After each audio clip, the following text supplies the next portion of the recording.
아니, 리플 또 저항선에서 밀렸다고? 리플 도대체 언제 상승하는 거야? 지금 리플에 투자하고 있는 분들이라면 딱 이런 생각하고 있으실 텐데요. 오늘 영상에서는 리플이 왜 계속해서 주목을 받고 있는지, 그리고 진짜 시작될 폭등의 시작점은 언제부터일지 아주 쉽게 풀어 설명드릴 건데요. 본격적인 설명에 앞서 저 영상 제작하는데 구독과 좋아요가 큰 힘이 된다는 거 아시죠? 저 정말 이거 하나 때문에 영상 제작하고 있는 건데요. 오늘도 역시 저에게 작은 관심 주셔서 미리 감사드리며 지금 영상 끝까지 시청 부탁드립니다.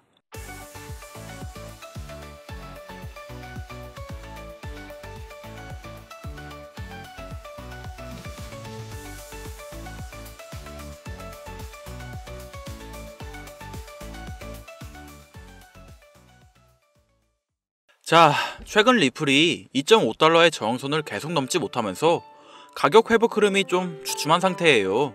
그래서 많은 분들이 아니 이렇게 관심 많은데 왜 가격이 안 올라요? 라고 의아해하실 수 있는데요. 사실 이건 단순한 차트의 문제만은 아닙니다.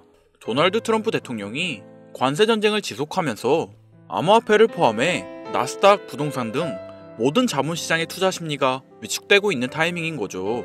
그래서 시장에서는 혹시 계속 하락하는 거 아니야? 하면서 관망하는 투자자들이 많은 상황이죠. 근데요, 큰 관점에서 보면 시장 분위기는 절대 나쁘지 않아요. 왜냐하면 지금 다양한 리플 ETF 신청이 이어지면서 장기적으로는 강세 흐름을 타고 있다는 신호들이 계속 나오고 있거든요. 게다가 리플은 진짜 독특한 코인인데요. 다른 코인들 다 오를 때 혼자 떨어지기도 하고 반대로 별 이유 없이 10분 만에 30-40% 급등하기도 합니다. 이런 말도 안 되는 변동성 덕분에 ETF 승인으로 인한 기관 투자자들의 자금 유입, 그리고 이어지는 가격 압축 해소, 이런 흐름만 제대로 타면 단기간에 강력한 상승세가 나올 수도 있습니다. 혹시 근데 너무 변동성 크잖아요? 라고 걱정하셨다면 여기 차트 한번 보세요. 현재 리플은 최고점 대비 약 30% 아래에 있지만 지난 90일 동안 145%의 수익률을 기록하면서 상위 100개 자산 중에서도 상위권을 달리고 있어요. 이게 무슨 말이냐면 생각보다 꽤 안정적으로 잘 버티고 있다는 뜻이죠.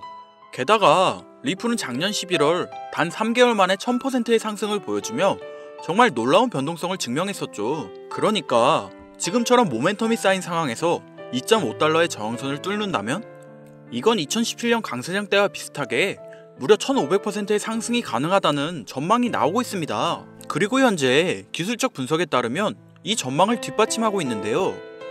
리플은 현재 대칭 삼각형 패턴이 형성되고 있습니다. 이게 무슨 의미냐면 가격이 압축 중이다, 즉 곧 큰 방향성으로 터진다. 이런 패턴은 역사적으로 강력한 상승 신호로 해석되어 왔습니다. 지금 저항을 여러 번 테스트하면서 슬슬 올라갈 준비를 하고 있는 거죠. 이를 반영하듯 이미 글로벌 투자자들도 리플을 주시하고 있는데요. 특히 세계 최대 거래소인 바이낸스에서 상위 투자자들은 67% 이상 리플을 매수하고 있고, 그리고 고래 투자자들과 신규 매수자들도 계속해서 늘어나고 있어요. 이 말인즉슨 계속해서 돈이 유입되고 있다, 이런 의미니까 상승 흐름도 자연스럽게 기대할 수 있겠죠.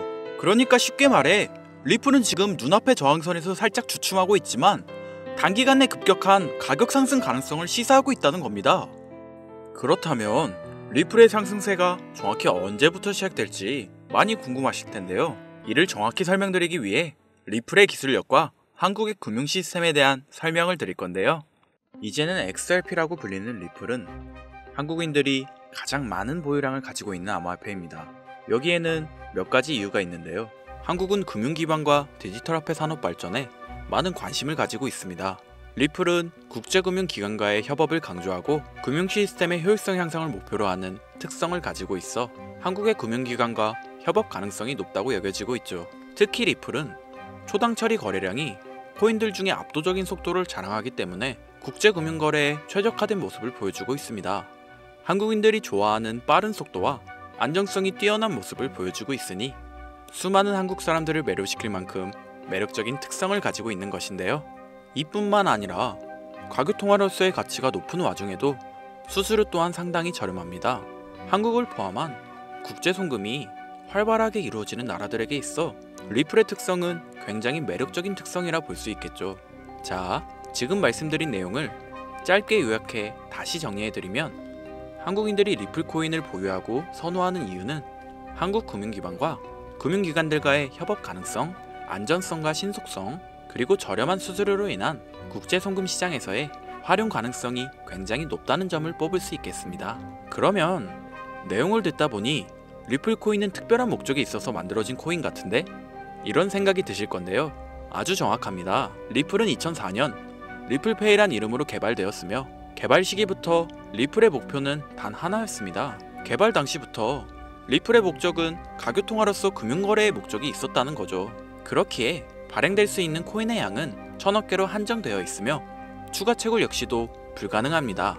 지금 이 부분 굉장히 중요한데요. 잘 모르시는 분들을 위해 한 번 더 쉽게 설명해 볼게요. 자, 구독자님들, 요즘 물가 상승이 굉장히 크게 체감되지 않으신가요? 제가 어릴 적에는 집 근처에서 김밥을 500원, 1000원 이렇게 팔았었거든요. 그런데 지금은 저렴한 김밥이 기본 4000원이고 점심값이 기본 만원이 되었으니 물가 상승률이 엄청 충격적으로 올랐죠.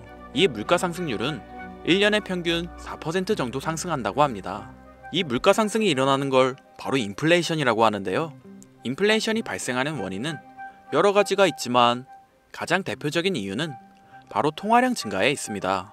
나라에서 돈을 찍어내면 찍어낼수록 국내에 돌고 도는 돈의 양이 많아지게 되잖아요. 그런데 돈의 양이 점점 늘어나게 되면 화폐의 값어치가 떨어지게 되고, 화폐의 값어치가 떨어지게 되면 물가가 상승하는 인플레이션이 발생하는 거죠. 그리고 이 인플레이션으로 유명했던 나라가 짐바브웨라는 나라입니다. 짐바브웨에선 한 수레에 화폐를 가득 담아가야 달걀 한 개를 산다는 말이 있을 정도로 화폐의 가치가 극심하게 떨어졌는데요. 짐바브웨의 물가 상승률은 6억 5천만 구글이었으며, 구글은 10의 100제곱을 뜻하는 단위로 전 세계의 모든 정보를 모아 검색 엔진을 만들겠다는 구글의 어원이 될 정도의 큰 숫자이고, 단위조차 생소할 만큼 어마어마한 초인플레이션으로 학계에서도 연구 대상이 되었을 정도였죠. 이런 초인플레이션이 발생한 원인은 짐바브웨 대통령인 로버트 무가베가 국정 운영을 위해 돈을 무작정 찍어내서 충당하는 경제관념이 거의 전무한 수준의 충격적인 정책을 펼쳤기 때문이었는데요. 이를 통해 알 수 있듯이 인플레이션의 주된 원인은 통화량 증가로 인한 물가 상승인데, 은행이 존재하는 모든 나라의 금융 시스템 구조상 정도의 차이만 있을 뿐 인플레이션은 존재할 수밖에 없는 거라는 겁니다. 그런데 방금 말씀드렸다시피 리플은 국제 송금을 목적으로 만들어진 코인이다 보니 채굴을 할 수 없는 시스템으로 통화량이 늘어나지 않으며 총 코인 양을 1000억 개로 고정시켰다 보니 추가 발행이 불가능하다는 겁니다. 전 세계적으로 인기가 있는데 한정되어 있는 자산이다. 쉽게 말해서 가만히 있기만 해도 가치가 상승하는 시스템이라는 거죠. 예를 들면 금과 유사하다고 볼 수 있는데요. 수량은 한정되어 있고 시간이 지날수록 그 가치가 상승하는 점에서 금과 비슷한 자본 구조를 형성하고 있죠. 이처럼 독특한 구조를 지닌 금은 오랜 시간 동안 전 세계적으로 그 가치를 인정받아 왔었습니다. 그런데 이렇게 가치를 인정받아온 금보다 리플을 더 상위 개념의 자산이라 판단하여 금에는 절대 투자하지 않았지만 리플에게는 수많은 투자를 진행하고 있는 전설적인 투자 전문가가 있습니다. 많은 분들이 한 번쯤 들어보셨을 워렌 버핏인데요. 추정 자산이 약 860억 달러로 하나로 125조에 달하는 어마어마한 자산을 보유하고 있는 주식계의 살아있는 전설이며, 이 워렌 버핏의 회사로 유명한 기업이 바로 버크셔 해서웨이라는 기업입니다. 버크셔 해서웨이는 세계적인 투자 지주 회사로서 시총이 무려 1000조나 되는 어마어마한 규모의 회사입니다. 그리고 이 버크셔 해서웨이가 보유하고 있는 대표적인 회사가 바로 아메리칸 익스프레스죠. 아실 분들은 다 아실 텐데 미국에서 가장 큰 규모의 신용카드 회사이자 은행업을 중심으로 한 금융업의 대표 주자입니다. 아메리칸 익스프레스는 워렌 버핏이 최대 주주로서 무려 20%가 넘는 지분을 보유하고 있으며, 뱅가드 그룹과 블랙록이 각각 6.3%, 6.1%를 보유하고 있는 미국에서 알아주는 유망한 기업이고, 이런 아메리칸 익스프레스가 바로 리플의 핵심 파트너라는 겁니다. 지난 8월 아메리칸 익스프레스는 송금을 위한 수단으로 리플을 채택했으며, 이는 워렌 버핏과 리플이 공생관계를 가지고 있다는 거죠. 과거 워렌 버핏은 이런 말을 했습니다. 비트코인 전부 사기다. 그랬던 그가 주식 투자할 때도 가치 투자만을 고집하며 수백조가 넘는 돈을 벌어들인 전 세계에서 손에 뽑히는 부자인 그가 리플과 협업을 하고 리플을 매수하고 있다는 겁니다. 이게 참 황당한 일인 건데요. 어떤 느낌이냐면 코카콜라 CEO가 펩시 그거 우리 미치다라고 공식 선상에서 비아냥거렸는데 펩시의 계열사인 오렌지 주스를 홍보하고 있는 느낌이랄까요? 워렌 버핏에게 이런 비유를 든다는 게 말이 안 되는 거긴 하지만 암호화폐라면 치를 떨던 그가 리플에게만큼은 굉장히 친화적인 모습을 보여주고 있으니까요. 세계에서 자금의 흐름을 가장 잘 알고 그 흐름으로 가장 많은 돈을 번 그가 리플에 매료되어 있습니다. 말이 더 필요할까요? 자, 그러면 자금력의 신인 워렌 버핏이 리플을 선택했다는 걸 알 수 있는 와중 권력의 신 또한 리플에 손을 들어주고 있는데요. 바로 전세계 최고의 강대국인 미국의 대통령이자 재임에 성공한 도널드 트럼프 대통령이 리플랩스의 CEO 갈링하우스와 강력한 유대관계를 형성하고 있다는 거죠. 트럼프 대통령은 비트코인 컨퍼런스에서 암호화폐 대통령이 되겠다 라며 자신있게 선언하며 친암호화폐 성향을 과시하였습니다. 그리고 그가 당선된 이후 리플랩스의 CEO 갈링하우스와 백악관에서 특별 면담을 진행하며 리플의 상승을 억누르던 법적 문제를 단기간 내에 해결해 주었죠. 이뿐만 아니라 비트코인과 리플을 국가전략 비축자산으로 등록하는 등 친암호화폐 대통령으로서의 행보를 보여주고 있는데요. 물론 관세 전쟁으로 인해 암호화폐 시장이 휘청거리며 질타를 받고 있지만 관세 이슈는 장기적으로 비트코인과 리플에게 무조건 호재로 적용될 거라 판단됩니다. 왜냐하면 자국의 화폐 가치가 달러 대비 떨어졌을 때 암호화폐는 자산을 지킬 수 있는 유력한 대안책으로 활용될 것이기 때문이죠. 전 세계 자금 흐름을 누구보다도 잘 알고 있고 그 흐름을 이용해서 수백 수천조를 벌어들인 워렌 버핏, 전 세계에서 가장 막강한 권력을 가지고 있으며 당선 전부터 천재 사업가로 불리며 재임에 성공한 도널드 트럼프 대통령, 전 세계에서 가장 힘이 강력한 두 인물이 우리에게 힌트를 주고 있는데요. 우리 모두 이 사실을 명심하셔야 합니다. 그런데 제가 구독자님들께 리플의 최신 정보를 제공해드리기 위해 해당 영상을 제작하다가 굉장히 놀라운 정보를 우연치 않게 발견해서 함께 알려드릴까 하는데요. 해당 자료는 CBDC를 위해서 기반으로 삼을 가교통화 코인들의 적합성 및 미 연방지구별 논의사항을 보여주는 자료입니다. 여기에 보시면 보스턴, 뉴욕, 필라델피아, 애틀랜타, 시카고 등등등 수많은 미국 지역들의 통합 예측 자료가 나오는데요. 이 자료를 아래로 쭉 내려보면 크로스 링키드, 즉 가교통화로서의 적합성을 분석한 표가 있습니다. 여기서 TBD는 부적합이라는 뜻으로 대부분의 코인들이 부적합이라고 나와 있는 걸 확인하실 수 있을 텐데요. 하지만 여기 리플과 시바이누가 보류라고 표기되어 있는 걸 확인할 수 있었습니다. 뭐 그럴 수 있어요. 리플은 아직 해결해야 할 게 좀 남아있고 시바이누는 탈중앙화를 목적으로 나온 코인이다 보니 어찌 보면 당장은 CBDC와 어울리지 않을 수도 있죠. 그치만 다르게 생각해보면 두 코인 모두 세계 어디든 자유롭게 금융 서비스를 제공받을 수 있다 보니 이보다 더 뛰어나고 자유로운 가교통화가 있을 수 있을까? 라는 생각도 들긴 했었죠.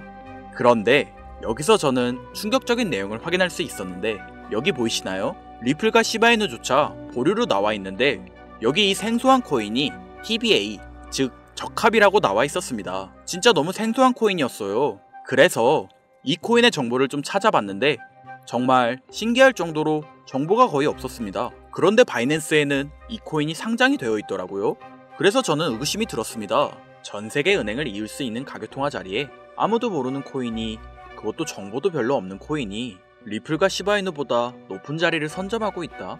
그리고 신기할 정도로 정보가 완벽하게 통제가 되어 있다. 아무리 봐도 너무 이상해서 곰곰이 생각을 해보다 트럼프가 관세 정책을 통해 나스닥과 같은 기존 자본시장에 이목을 집중시켜두고 해당 코인을 가교통화로서 밀어주려는 건가? 이런 생각이 들더라고요. 그래서 바로 국내 거래소 중 가장 거대한 거래소인 업비트를 확인해 봤는데 놀랍게도 올해 이미 상장이 되어 있었습니다. 그뿐이 아니었죠. 일본의 비트플라이어, 중국의 후오비, 미국의 코인베이스, 유럽의 비트스탬프, 인도의 와지르엑스, 두바이의 바이비트 등 전 세계에서 내놓으라 할 가상화폐 거래소에 모두 2025년 상장 예정인 코인으로 올라와 있었습니다. 이제야 이해가 되기 시작했죠. 이 코인을 통해 미국이 다시 한번 전세계 경제 패권을 쥐려고 하고 있는 것 같습니다. 제가 그래서 이 코인을 구독자님들에게 공유해드리려고 영상을 촬영해서 올렸는데 아니 이게 유튜브 측에서 자체적으로 막아버리더라고요. 아무래도 미국 정세와 관련 있는 코인이다 보니 유튜브 측에서 자체 필터링이 되는 것 같은데 벌써 2번이나 경고를 먹었어요. 한 번만 더 경고를 먹으면 더 이상 구독자님들께 좋은 정보를 제공해 드릴 수가 없어서 어쩔 수 없이 상단부에 있는 제 개인 번호, 이 번호로 코인이라고 적어서 문자 보내주시는 분들에게 해당 코인 정보를 제공해 드리려고 합니다. 잘 안 보이실 분들을 위해 한번 불러드릴 건데요. 010-8056-5800, 010-8056-5800. 요즘 저를 사칭해서 정보를 팔아먹으려고 하는 악질업자들이 너무나도 많이 늘어나고 있어요. 제보가 진짜 빗발치고 있고, 혹시나 말씀드리는데 저는 절대로 금전을 요구하거나 멤버십 가입료도 및 개인정보 등을 요청하지 않습니다. 그런 사칭범들이 워낙 많아 문자 보내주시는 분들 한 분 한 분 제 구독자님이신지 확인 후 공유해드리다 보니 약간의 시간이 소요가 된다는 점 다시 한번 양해 부탁드리고요. 저는 많은 걸 바라지 않아요. 제 영상을 보시고 구독과 좋아요 정도 해주시고 저를 좋아해주시는 구독자님들과 오랫동안 같이 희로애락하며 제가 드린 정보들을 통해 구독자님들 남은 인생 푸근하게 지내시길 바랄 뿐입니다. 그러니 금전을 요구하거나 멤버십 가입을 유도한다면 제가 아니라 사칭이니 꼭 주의해 주시기 바라며 앞으로도 좋은 영상과 정보로 다시 찾아뵙겠습니다. 오늘 하루도 고생하셨으며 김선우였습니다. 감사합니다.